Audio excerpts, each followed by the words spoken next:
Hello जी, नमस्कार जी। मैं वैदिक एस्ट्रोलॉजर के सिंह आप लोग सभी को का स्वागत करता हूं अपने यूट्यूब चैनल पे ओम एस्ट्रो ज्योति। और यहाँ पे आज हम लोग बात करेंगे बृहस्पति के गोचर के ऊपर, जो कि 15 मई 2025 में होने वाला है। और ये जो गोचर है ये बहुत लिहाज से बहुत अच्छा गोचर है। तो मेरे दर्शकगण को मैं ये बता दूं कि जो गोचर है वो उसको कैसे देखना है। और सबसे पहले जो हम लोग का विषय है कि चंद्रमा को देखना है गोचर के समय या आपके लग्न को देखना है गोचर के समय। तो देखिए ये बहुत जन का प्रश्न होता है। तो ये स्पष्ट रूप से दिया गया है आपके बहुत सारे क्लासिकल किताब के अंदर। मैं जैसे रेफर करूँ अगर बृहद पराशर होरा शास्त्र के अंदर या फल दीपिका के अंदर, जो कि लिखा गया है क्लासिकल के ही तौर पे, और उसमें 26वां अध्याय ये बताता है कि चंद्रमा के ऊपर से ही गोचर को देखना चाहिए। तो गोचर जो है या ग्रह गोचर या ग्रह का जो चाल है उसको हम लोग चंद्रमा के पॉइंट ऑफ व्यू से देखना ज़्यादा सही मानते हैं। तो आइए कुछ बात करते हैं कि चंद्रमा के ऊपर से जो गोचर है बृहस्पति का 15 तारीख को वो कैसा होने वाला है। तो इसमें ये सबको मालूम है कि 14 तारीख को क्योंकि सूर्य अस्त हो जाता है और सूर्य अस्त में जो हम लोग गोचर लेते हैं वो उतना प्रभावी नहीं होता। तो हम लोग जो गोचर है उसको 15 तारीख का ही लिया जाएगा, 15 मई को। तो 15 मई के हिसाब से गोचर फल क्या है, तो देखिए माफ़ कीजिएगा। गोचर फल जो है वो 15 मई को बृहस्पति अपने राशि बदल रहे हैं। वृषभ राशि से वो जा रहे हैं मिथुन राशि के अंदर। तो यानी कि वो अपने शत्रु राशि से जा रहे हैं अपने मित्र बोल सकते हैं उसकी राशि पे, क्योंकि जो बृहस्पति हैं वो शुक्र से एनिमी हैं, वो शुक्र के साथ शत्रुता रखते हैं, लेकिन बुध के साथ उनका ऐसा कोई शत्रुता नहीं है। ये पंचदा मैत्री के अंदर भी कॉन्सेप्ट है। तो ओवरऑल जैसा हम समझ पाते हैं कि जैसे जो गुरु हैं या बृहस्पति का जो गोचर इस साल हो रहा है 15 मई को, वो मिथुन के लिए भी बहुत निर्णायक है और साथ में वृषभ के लिए भी निर्णायक है, क्योंकि वृषभ राशि से ये दूसरा हो रहा है। ठीक है, तो आइए एक बार बात करते हैं कि मिथुन राशि में ओवरऑल क्या होगा, और पूरे जो हर एक राशि है उसका भी एक बार विश्लेषण हम लोग कर लेंगे। तो देखिए सबसे पहला जो हम बात आपको बताना चाहेंगे कि देखिए मिथुन राशि जो होता है वो नैसर्गिक जन्म कुंडली के तीसरा घर होता है। और तीसरे घर में बृहस्पति जो होते हैं वो बहुत ज़्यादा माने आराम से नहीं काम कर पाते हैं, क्योंकि तीसरा घर जो होता है वो होता है मरण करक स्थान। ये पहला बात है। अब हम लोग थोड़ा विश्लेषण करते हैं कि जो तीसरा घर होता है वो क्या होता है। वो पराक्रम का घर होता है। ठीक है, अगर नैसर्गिक चंद्र कुंडली को देखा जाए या नैसर्गिक ग्रह कुंडली को देखा जाए तो अगर तीसरा घर पराक्रम का होता है तो गुरु का काम नहीं है पराक्रम करना, गुरु का काम है शिक्षा देना। तो यहाँ पे कहीं ना कहीं गुरु वो उद्देश्य से नहीं काम करता कि भाई किसी को जाएंगे वहाँ पे हम अपना बल दिखाएंगे, यहाँ हम कोई वर्चस्व स्थापित करेंगे। तो गुरु का वो काम नहीं है, वो काम मंगल का है या राहु का है, वो अच्छा काम करता है। शनि भी वहाँ अच्छा काम करता है। लेकिन गुरु जो है वो तीसरे भाव में, क्योंकि ये आपका तीसरा भाव का इफेक्ट आता है मिथुन का, तो वो आपको बेनिफिट देते हैं। तो उसमें मिथुन का जो योग बनता है मिथुन के लिए जो है, क्योंकि नैसर्गिक कुंडली के लिए ये तीसरा घर है, तो वहाँ पे जो उसका मूल जो कारकत्व है गुरु का वो थोड़ा सा छिप जाता है। तो ये एक समस्या हो जाती है। तो गुरु बहुत ज़्यादा कंफर्टेबली या बहुत आराम से काम नहीं करता तीसरा भाव के लिए। अब मिथुन के बारे में अगर जानकारी लेते हैं तो मिथुन क्या होता है। मिथुन होता है कि कोई भी चीज़ का कम्युनिकेशन, वार्तालाप, कोई भी चीज़ का भाषा, लैंग्वेज, डॉक्यूमेंट, ये सारे चीज़ को हम लोग मिथुन से देखते हैं।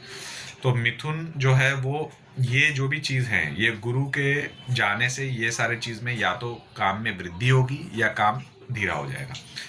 तो ये दो तो चीज़ें, अगर मान लीजिए किसी के कोई कम्युनिकेशन स्किल है या कोई जो चीज़ पढ़ना चाहता है, जो कम्युनिकेट करना चाहता है, या जैसे मैं आपके साथ बात कर रहा हूँ तो ये मेरी कम्युनिकेशन की स्किल है जो मैं आपसे बात करना चाह रहा हूँ या आपसे बातचीत साझा कर रहा हूँ।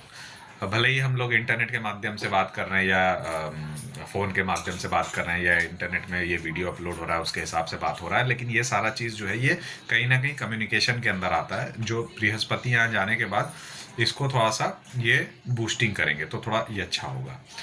इसके अलावा जो दूसरा हम देख पा रहे हैं कि बृहस्पति के यहाँ पे अपने घर से क्या दूरी है। तो देखिए बृहस्पति धनु के राशि से 7वें बैठते हैं अगर मिथुन में गोचर होता है, और साथ ही साथ बृहस्पति के जो दूसरे घर हैं जो मीन है, मीन से ये वापस से केंद्र में आता है चौथे घर में। तो चौथा और 7वें घर के हिसाब से ये भी बहुत हद तक समझ में आएगा कि इंसान अचानक से रियल इस्टेट के बारे में ज़्यादा पैसे खर्चा करने लग जाएंगे या रियल इस्टेट में कुछ इन्वेस्टमेंट करने लग जाएंगे। तो ये सारे चीज़ हैं। और साथ ही साथ अगर देखा जाए पार्टनरशिप बिजनेस या पार्टनरशिप वेंचर्स या कोई भी कोलैबोरेशन करके कोई भी चीज़ करने का एक सिलसिला जो है वो चालू होता दिख रहा है। ये गुरु के गोचर होने के बाद है, ठीक है। इसके अलावा राहु और केतु का भी गोचर होगा, ये आपके 17 मई को होने वाला है, लेकिन इसके ऊपर हम अलग एक वीडियो बनाएंगे, ये हम आपसे बाद में बात कर लेंगे। अभी फिलहाल जो हमारा जो विषय है वो है गुरु का गोचर। तो आइए बात करते हैं कि हर एक राशि के ऊपर क्या असर पड़ेगा। ये मैं राशि से बता रहा हूँ, तो ये चंद्रमा राशि है। तो देखिए राशि अगर मेष राशि है तो मेष राशि के लिए ये गुरु का जो गोचर है वो बहुत अच्छा नहीं है, क्योंकि ये तीसरे घर पे है चंद्रमा से। तो ये परिश्रम में काफ़ी आपको आगे जाना पड़ेगा, और हो सकता है कि आपको एक लेवल मेहनत और ज़्यादा करना पड़ जाए।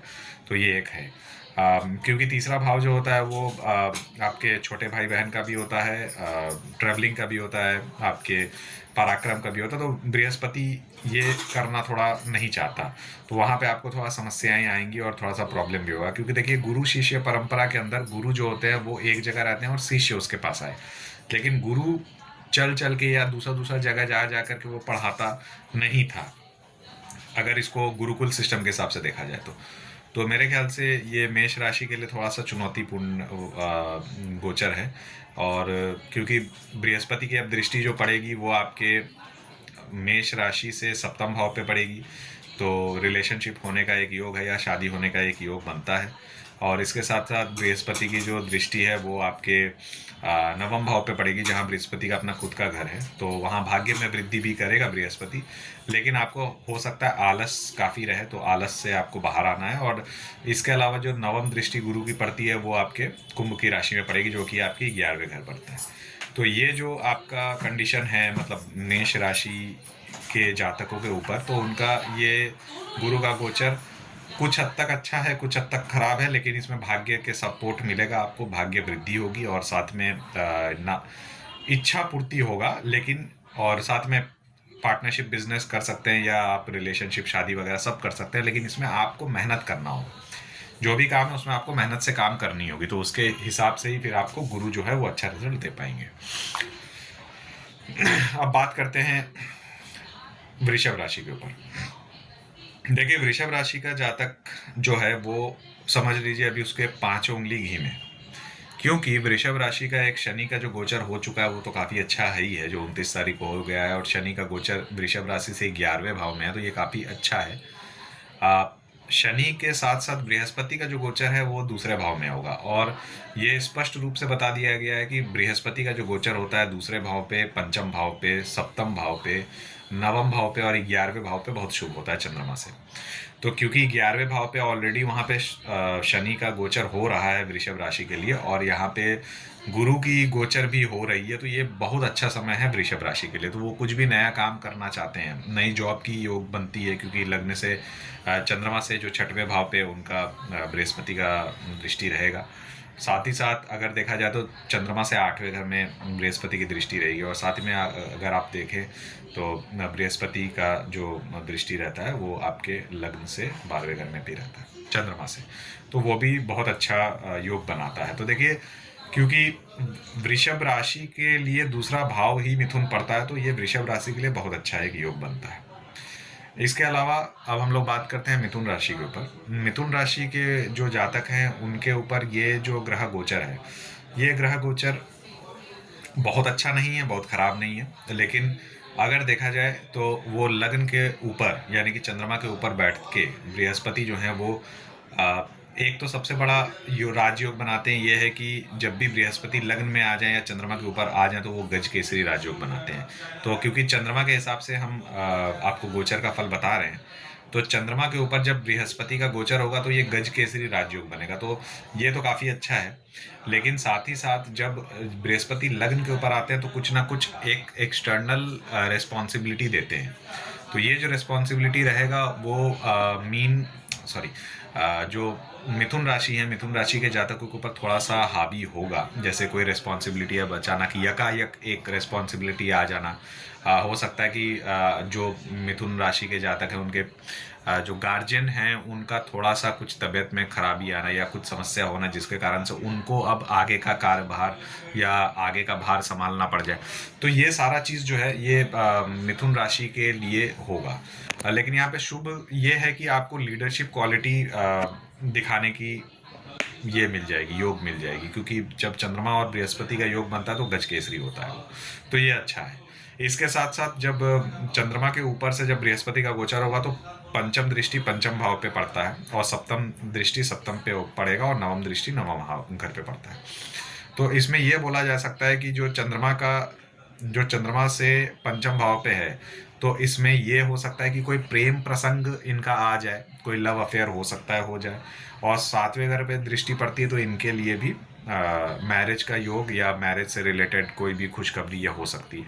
अच्छा, अगर ये ऑलरेडी मैरिड जन हैं और जिनकी मिथुन राशि है तो ये हो सकता है कि उनके लाइफ में अगर वो चाइल्ड प्लानिंग करते हैं, बच्चे के लिए प्लानिंग करते हैं, तो वो भी इसमें काफ़ी अच्छा है, चाहे पहला बच्चा हो, दूसरा बच्चा हो या तीसरा बच्चा हो। क्योंकि मिथुन राशि के लिए ये जो तीनों जगह में बृहस्पति की जो दृष्टि पड़ेगी वो काफ़ी शुभ है। क्योंकि पंचम दृष्टि अगर देखा जाता है तो वो पहला संतान का देखा जाता है, जो दूसरा दृष्टि है जो सप्तम भाव पे वो दूसरा संतान है, और तीसरा जो संतान होता है वो नवम भाव पे पड़ता है।